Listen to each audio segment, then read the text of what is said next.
It's 5:42 a.m. on the 17th of November 2025. The sky over the Caribbean is still dark, and a US patrol aircraft moves along its usual path just north of Venezuela. The water below is calm and quiet, and the flight looks like another simple morning mission. Then, everything changes. A sharp electronic buzz hits the headsets. It is long, steady, and powerful, the type of signal that makes every pilot freeze. Inside the operations room on the support ship, a technician jumps forward as a bright spike appears on his radar screen.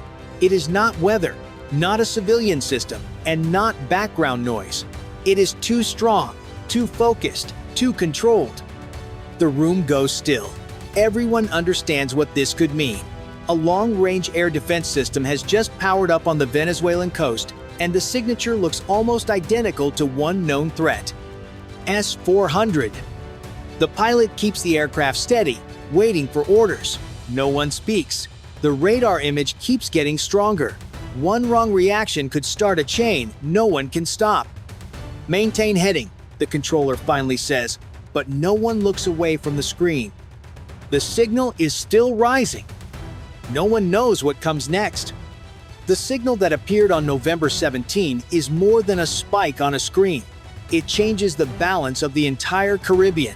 The airspace north of Venezuela sits under many routes that US aircraft use every week. Patrol planes and support flights pass through this zone because it connects Florida, Puerto Rico, and the open Atlantic. Most days, it feels routine.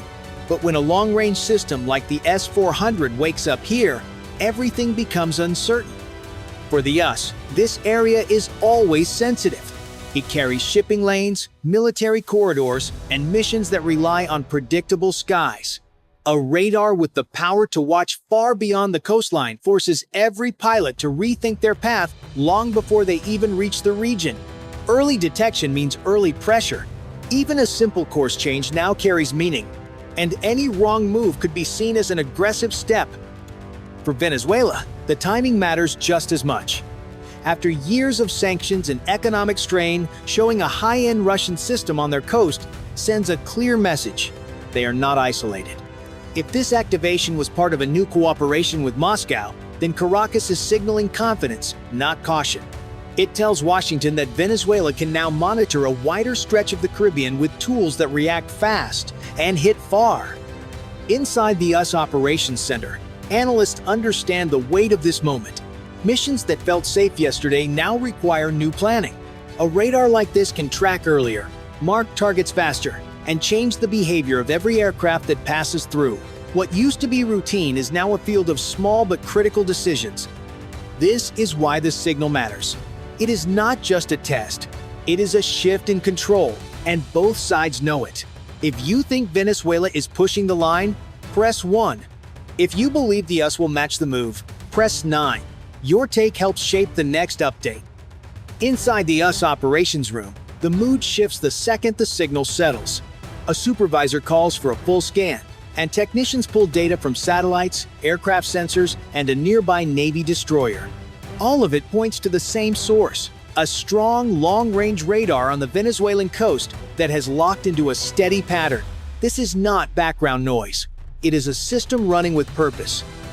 Up in the patrol aircraft, the pilot keeps the plane steady while the crew watches the display. One symbol turns bright orange, meaning they are being tracked, not targeted, but followed closely. The co-pilot sends updates to the operations center, trying to stay calm, but his eyes keep returning to the same glowing mark. It has not blinked once. Along the Venezuelan coast, civilian radar sites start showing small distortions. Operators report strange shadows on their screens. They guess weather or a technical fault, but none of it fits. The signal is too clean and too strong. Back in the US command center, analysts put satellite photos on the main screen. A cleared patch of ground by the shoreline shows new vehicles in a layout matching Russian-style air defense units. Fresh track marks and a new power feed confirm one thing: this setup was prepared in advance. Whatever is happening today is not random. The patrol aircraft continues forward. The pilot asks for guidance, but the controller tells him to stay steady. A sudden turn could be misunderstood, and in a tense airspace, misunderstanding is enough to push things toward danger. The cabin stays quiet except for the hum of the engines. Then the alert light flashes once. It is brief, almost too fast to mean anything, yet it freezes everyone for a moment. There is no second flash. The radar below keeps sweeping at the same steady rhythm. It feels intentional, like the operators want to send pressure without crossing the line. Inside the operations room, the supervisor finally speaks. They see us, and they want us to feel it. No one argues. The signal pattern is too controlled to be an accident and too bold to be routine. It is a message, clear and silent. The tension keeps rising. The radar signal from the Venezuelan coast doesn't fade after the first sweep. It grows stronger and a second band activates. In the US operations room, the technicians know this pattern. A long-range system isn't just awake, it's searching hard. On the patrol aircraft, the orange tracking symbol sharpens. The pilot reports the update calmly, but everyone feels the pressure. The radar below isn't guessing. It knows where they are and how fast they are moving. For a moment, the sweep slows. The cockpit goes quiet. Then a deeper pulse rolls across the sky, the kind used to detect harder to see aircraft. It doesn't mean they are being targeted, but it shows the system is pushing its reach. Every pulse is a silent message. Inside the operations room, analysts study the timing and confirm it. More than one radar is active. If Venezuela is linking long-range and medium-range sensors, even for training, it means they are learning how to track targets faster. Every second of activation gives their crew more confidence and more control. A US Navy destroyer nearby adjusts its sensors toward the coast. Other US aircraft shift their routes by a few miles, just enough to stay clear of the radar's main cone.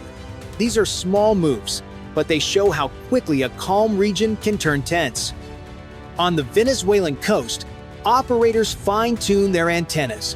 Their screens fill with returns aircraft, weather, ocean reflections.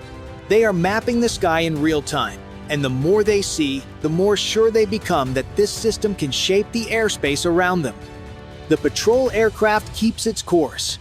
Turning now could be taken the wrong way, and the crew knows it. They watch the warning panel closely, waiting for any sudden change. This is the moment when small mistakes can turn into major problems. Then the sweep shifts again. It widens and speeds up, covering more of the sky. For several long seconds, both sides seem to hold still. One wrong signal could push this standoff into something far more serious. If you think Venezuela is testing how far they can go, press 1. If you think the US will push back harder, press 9. Your choice shows how you see this standoff turning next. Just when the US analysts begin to understand the pattern, something changes. A faint signature appears behind the main radar sweep. At first it flickers, almost too small to notice. Then it stabilizes, moving in a slow, steady line that doesn't match the primary system. Technicians zoom in, expecting noise, but the signal holds. The supervisor leans forward. "Second source," he mutters. The shape fits a shorter-range defense unit, the kind Venezuela already fields. It isn't as strong as the long-range system sweeping the sky, but it fills the gaps. If the first radar is the eye, this one is the hand reaching outward. On the patrol aircraft, the crew sees the new return as a tiny yellow mark. It doesn't trigger a warning tone, but it sends a chill through the cabin. Two systems online at once means coordination. Someone is rehearsing a real scenario, not a basic drill. Inside the Venezuelan control site, operators adjust their consoles as the second sweep sharpens their picture.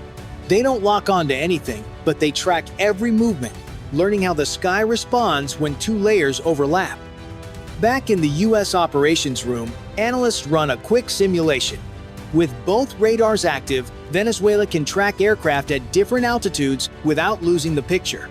Even if the patrol plane left the zone, the second radar could still follow it for several miles. This is the twist no one expected today. A layered network, not a single system.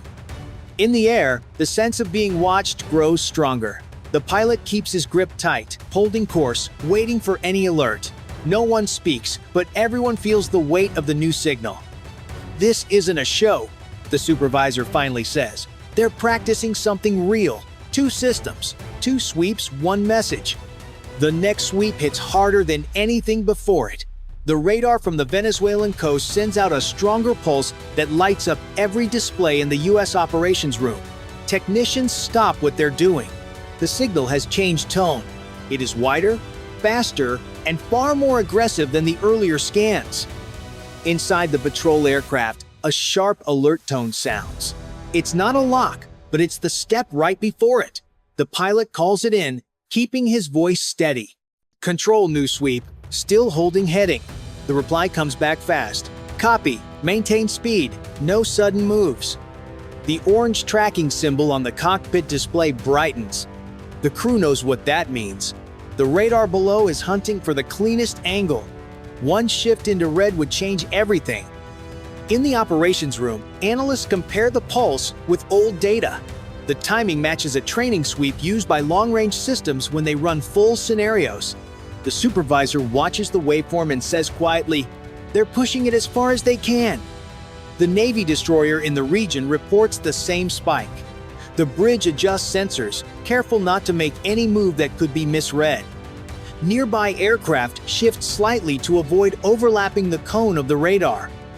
On the Venezuelan coast, the operators focus their screens on the U.S. patrol plane. They track it closely without locking on. Every motion looks practiced.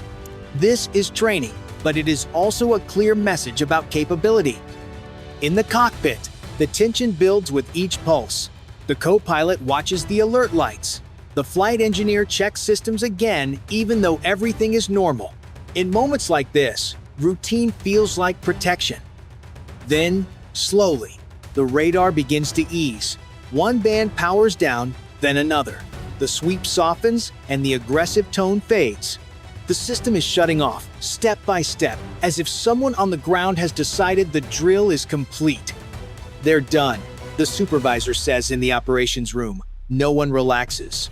The patrol aircraft holds course until it clears the area, and only then does the pilot let out a breath. If this was only a test, everyone wonders what the real version will look like. And before we continue, press 1 if you think this was a warning, or 9 if you believe it was a rehearsal. Drop your choice in the comments and subscribe for the next update.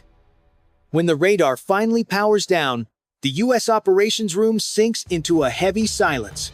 No alarms now, but the weight of what happened stays on every screen.